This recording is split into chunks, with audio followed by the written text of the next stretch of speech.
মরহুম ব্যারিস্টার মইনুল হোসেনকে ধরবার জন্য তার বাসায় পুলিশ গেছে, এটা পুরনো খবর, আপনারা গতকালকের বিভিন্ন সংবাদপত্রে দেখেছেন। কিন্তু এই পুরনো খবরের সঙ্গে একটা নতুন উপাদান যোগ হয়েছে, যেটা নজিরবিহীন। এই খবরের বিষয়ে প্রধানমন্ত্রীর কার্যালয় একটা ব্যাখ্যা বা প্রতিবাদ মতো দিয়েছে। পুলিশ তার বাসায় গেছে ধরতে কিংবা যে কোনো উদ্দেশ্যে, যদি এখানে প্রকাশিত খবরে কোনো ভুল ভ্রান্তি বা তথ্যের ঘাটতি থাকে তো সেটা পুলিশ বলবে। পুলিশের মিডিয়া বিভাগ আছে, পাবলিক রিলেশন অফিসার আছে, কিন্তু ব্যাখ্যা দিচ্ছে প্রধানমন্ত্রীর কার্যালয়। এটা বাংলাদেশে কেন? আমার মনে হয় সারা পৃথিবীতে এটার কোনো নজির খুঁজে পাওয়া যাবে না। তাহলে কেন প্রধানমন্ত্রীর কার্যালয়ে ব্যাখ্যা দিল? আসলে হয়েছে কি, আমাদেরকে একটু পিছনে ফিরতে হবে। এবং আমি ব্যারিস্টার মইনুল হোসেন তার পরিবার সম্পর্কে কয়েকটি কথা বলবো। এটা আসলে তিনি যখন মারা গিয়েছিলেন তখনই বলবার ইচ্ছে ছিল, যে কোনো কারণে হয়ে ওঠেনি। ব্যারিস্টার মইনুল হোসেনকে পুলিশ যখন তার বাসায় গেছে, আমাকে কেউ কেউ ফোন করে বলেছে যে সম্ভবত কোটা সংস্কার আন্দোলনে তার কোনো ইন্ধন আছে কিনা, বা হয়তো এই অভিযোগেও তাকে গ্রেপ্তার করার জন্য গিয়ে থাকতে পারে। তো তিনি তো নাই। আমি বলেছি তিনি না থাকলেও এই কোটা সংস্কার আন্দোলনে তার ইন্ধন আছে।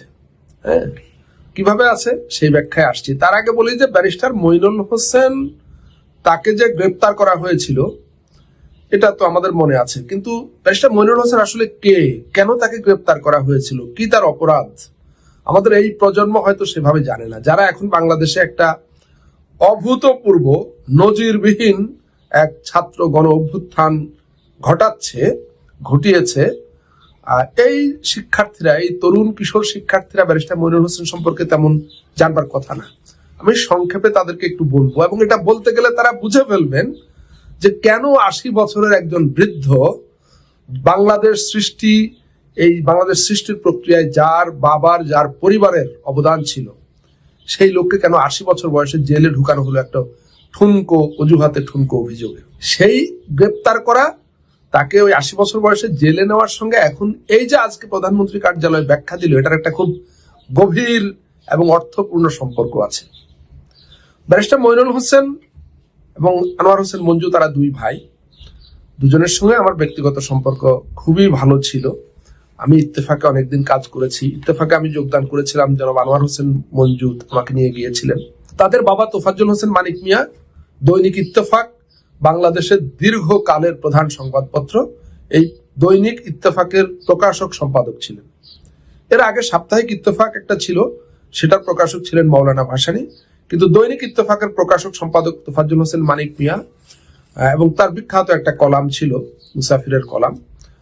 সেই সময় মুক্তিযুদ্ধকালে, স্বাধীনতা সংগ্রামের কালে সেটা ঐতিহাসিক ভূমিকা পালন করেছিল।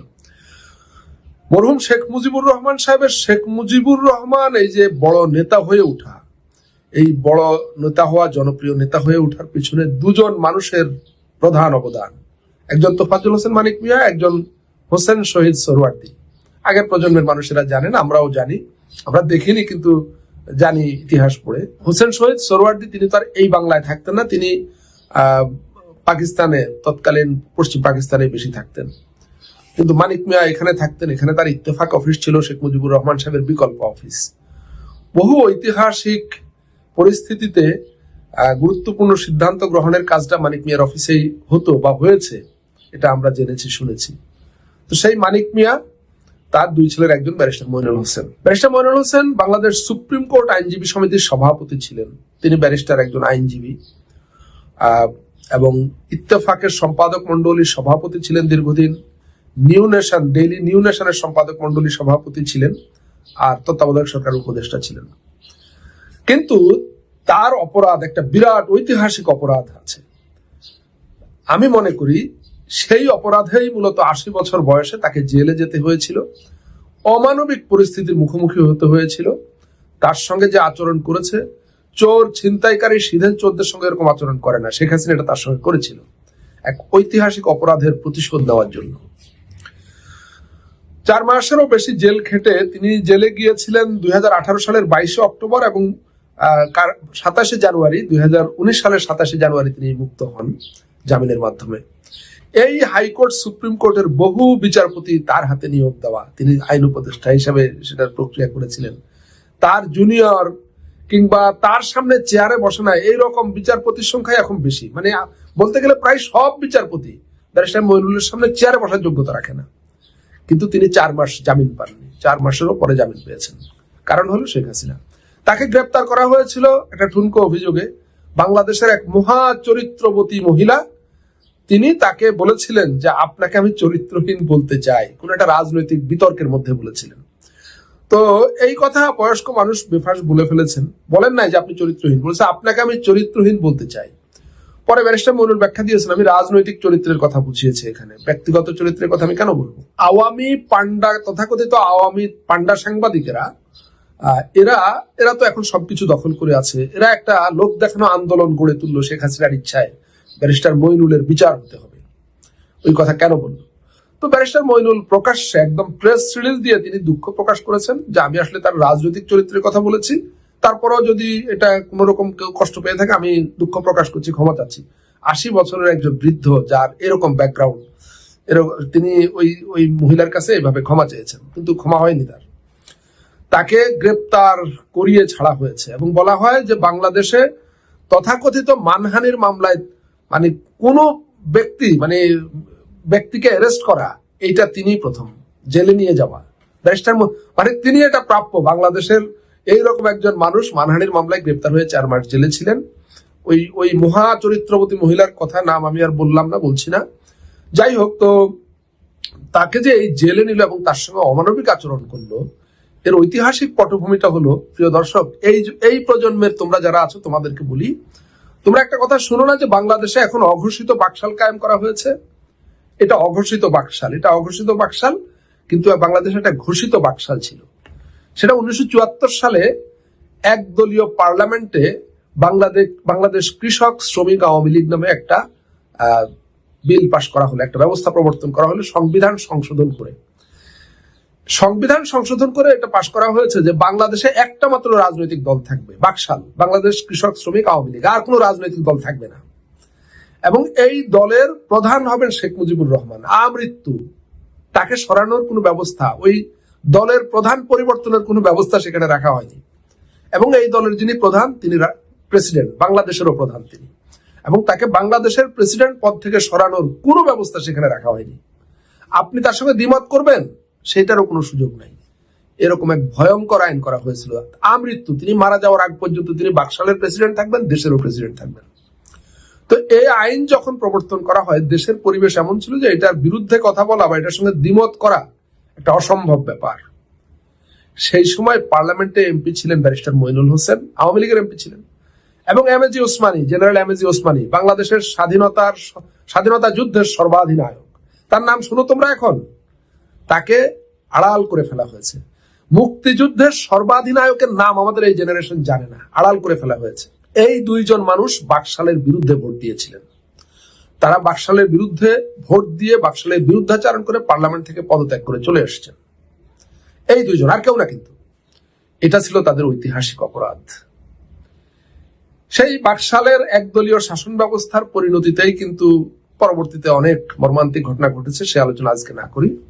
তো এই যে শেখ মুজিবুর রহমানের ইচ্ছার বিরুদ্ধে ভোট দেওয়া, তার এরকম একটা ভয়ঙ্কর পদ্ধতি প্রবর্তনের বিরুদ্ধে অবস্থান নেওয়া, সেই অপরাধী দুজন ব্যক্তি, একজন জেনারেল এমএজি ওসমানী, সিলেটে বাড়ি। আমি আশ্চর্য হই, সিলেটের এমন একজন সূর্য সন্তান, সিলেটের মানুষ, তাকে বাদ দিয়ে সিলেটের মানুষ শেখ মুজিবকে পূজা করে। মানে সবাই না, মানে যারা আওয়ামী লীগ করে আর কি, দুঃখিত কথাটা মানে ঢালাও ভাবে বলার জন্য। মানে ওসমানী তো মানে মুক্তিযুদ্ধের সর্বাধিনায়ক, এর চাইতে সিলেটবাসীর গর্বের আর কি থাকতে পারে। যাই হোক, তো ওসমানী এবং যে ব্যারিস্টার মইনুল হোসেন, সেই অপরাধের প্রতিশোধ শেখ হাসিনা নিলেন বহু বছর পরে এসে, প্রায় 50 বছর পরে এসে, 50 না 40 বছর পরে এসে 2018 সালে। আমি শুরুতেই বললাম যে এই ছাত্র আন্দোলনে মইনুল হোসেনের ইন্ধন আছে। ইন্ধনটা কিভাবে?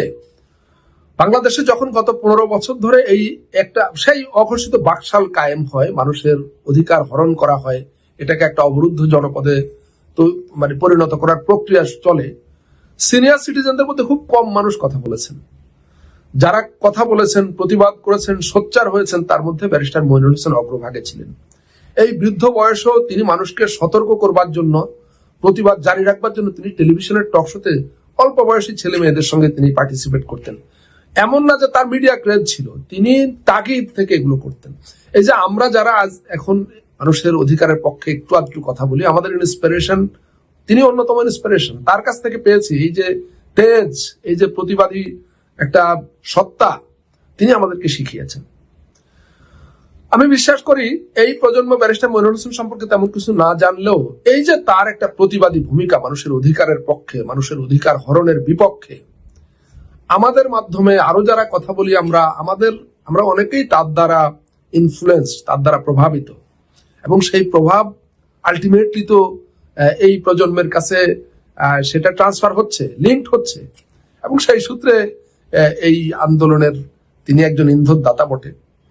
ব্যারিস্টার মইনুল হোসেনকে শেখ হাসিনা অপদস্থ করার চেষ্টা করেছে, কষ্ট দেওয়ার চেষ্টা করেছে। এই কষ্ট অপমান বুকে নিয়ে তিনি পৃথিবী থেকে বিদায় নিয়েছেন। কিন্তু আমি বিশ্বাস করি তার যে ভূমিকা সেই ৭৫ সালে এবং তার বহু ৪০ বছর পরে আবার বাংলাদেশকে দ্বিতীয় বাকশালে পরিণত করার বিরুদ্ধে তার যে সোচ্চার ভূমিকা, এটা ইতিহাসে তাকে একজন কিংবদন্তির হিরো হিসাবেই বিবেচনা করবে এবং প্রতিষ্ঠিত করবে। এই পুলিশ পাঠিয়ে গ্রেপ্তারের মৃত মানুষের বাড়িতে হানা দেওয়া আর প্রধানমন্ত্রীর কার্যালয় থেকে সেটার ব্যাখ্যা পাঠানো, এইসব বরং মানে তার ব্যাপারে মানুষের ইতিবাচক ধারণা বা তার প্রতি মানুষের রেসপেক্ট বা সম্মানটাকে আরো বৃদ্ধি করবে।